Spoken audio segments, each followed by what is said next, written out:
Республика юғары уку йортларында кабул итү кампаниясы башланды.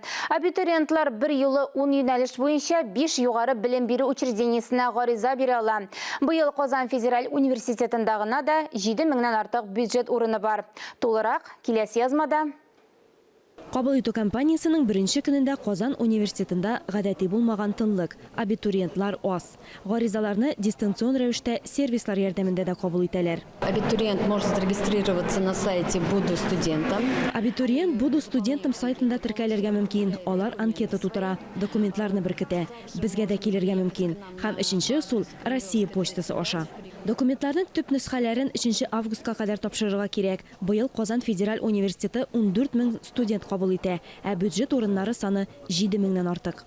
Психология һәм мәгариф, халыкара мөнәсәбәтләр, икътисад, финанс, фундаменталь медицина һәм биология институтларында бюджет урыннары күбрәк. В каждом институте каждый год обновляет. Һәр институтта ел сайын юнәлешләр яңартыла. Мәсәлән, экология институтында биотехнология буенча яңа белгечлек алу мөмкинлеге бар. Абитуриентлар bir юлы 5 югары уку йортына 10 юнәлеш буенча гариза бирә ала. Әмир Галиев менеджмент булырга җыена. Либо развивать бизнес, или пойти в какую-либо структуру. Бизнесны үстерергә нинди дә булса структураны булдырырга җыенам. Бизнес төрле булырга мөмкин. Әйтик, товар яки төзелеш. Барысы да нинди юнәлеш сайлауга бәйле. Уку бәясе элеккечә калды. Иң кыйммәтле дисциплина дизайнны өйрәнү. Елга 300 мең сумга кадәр. Ә узган елның иң популяр юнәлешләре халыкара мөнәсәбәтләр, дәвалау эше, IT өлкә. Россиянең кайбер югары уку йортлары, шул исәптән Татарстанныкылар да хакер һөҗүменә дучар булды.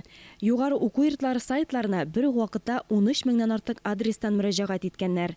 Казан федераль университетында рәсми порталның яхшы эшләвен, ә киберкуркынычсызлык системасын ел ярым элек яңартуларын билгеләп үттеләр. Алия Галиуллина, Фируза Насырова, Татарстан яңалыклары.